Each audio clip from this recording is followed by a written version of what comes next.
आज की रेसिपी अंगूर से किशमिश बनाने की है जो मिनटों में बन जाते हैं।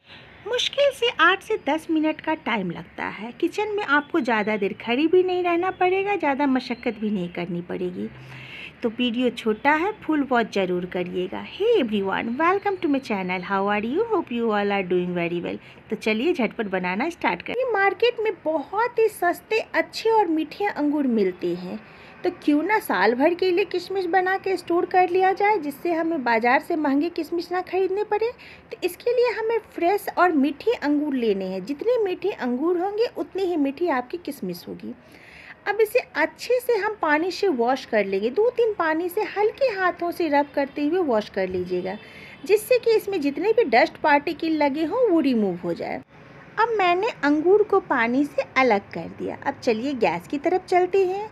एक पतीला ले लेनी है, उसमें 1 गिलास पानी दे करके हमें गर्म करने के लिए रख देनी है। पानी उतना ही डालनी है कि जब हम अंगूर को स्टीम करने के लिए इसमें जो भी बर्तन डालेंगे वो पानी को टच ना करें। मैंने अंगूर को स्टीम करने के लिए इस तरह का एक स्टीमर लिया है, मेरे पास थे। अगर आपके पास ना हो तो आप इडली स्टैंड में भी इसे स्टीम कर सकते हो। अब हमें इस अंगूर को अच्छे से फैला देनी है। ध्यान रखना है कि एक के ऊपर एक अंगूर ना हो, जिससे कि ये एक समान रूप से स्टीम हो जाए। अब पानी भी गर्म हो चुका है, इसके ऊपर हम इस अंगूर को डाल देंगे।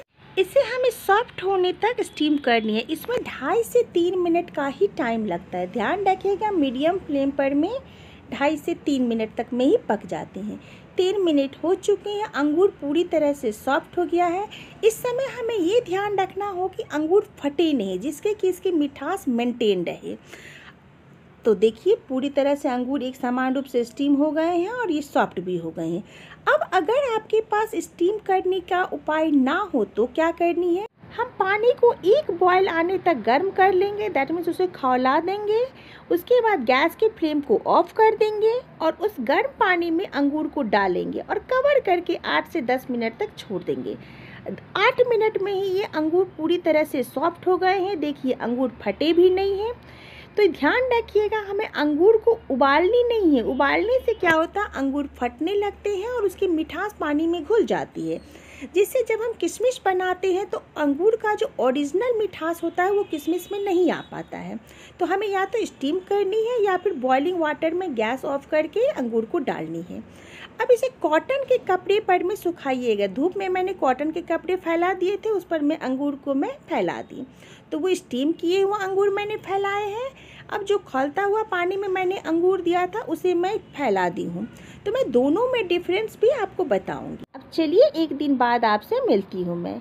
तो अंगूर अच्छे से सिकुड़ने लगे हैं। मैंने कपड़े से थाली में ट्रांसफ़र कर लिया, जिससे कि जिधर भी धूप होंगे उधर मैं इसे फैलाते रहूँगी। तो ये जो खौलता हुआ पानी में हमने डाला था वो अंगूर है, कलर थोड़े डार्क हैं। ये जो हमने स्टीम किया था वो अंगूर है, इसके कलर थोड़े से लाइट है। बस दोनों में डिफरेंस वही है, टेस्ट में कोई प्रॉब्लम नहीं है। ये 2 दिन बाद का रिकॉर्डिंग है। ये देखो, खौलते हुए पानी में जो हमने अंगूर डाला था उसकी किशमिश है। तो आधी किशमिश ये बन चुकी है और ये स्टीम किए हुए अंगूर जो थे वो है। तो आप एक अंगूर को टेस्ट करके देखना। अगर आपको लगे कि और धूप की ज़रूरत है तो और धूप आप इसे दिखाना। छत पर सुखाते हो तो छत पर ज़्यादा देर धूप रहते हैं तो 2.5 दिन में बन जाते हैं। मैंने चूँकि बालकनी में सुखाए थे तो बालकनी में मेरे 5 से 6 घंटे ही धूप रहते हैं, तो मुझे 3 दिन लगे हैं। तो ये देखो, ये स्टीम किए हुए अंगूर के किशमिश हैं और ये बॉइल्ड वाटर में डाले हुए अंगूर के किशमिश हैं। दोनों में कोई फ़र्क नहीं है, टेस्ट में बस कलर में चेंज है। जो बाज़ार से भी हम लाते हैं तो कलर चेंज दिखते हैं। बहुत ही ज़्यादा मीठी किशमिश बनी है। कौन कह सकता है कि आपने इसे बाज़ार से नहीं मंगाया है। बाज़ार से भी टेस्टी अंगूर बन कर के तैयार हुए हैं। अगर वीडियो पसंद आए तो लाइक सब्सक्राइब ज़रूर करिएगा, फैमिली फ्रेंड्स के साथ शेयर भी करिएगा, प्यारे प्यारे कमेंट्स भी करिएगा। इसे हम स्टोर करके सालों भर रख सकते हैं। मिलते हैं नेक्स्ट वीडियो में नई रेसिपी के साथ। Till then take care and bye bye.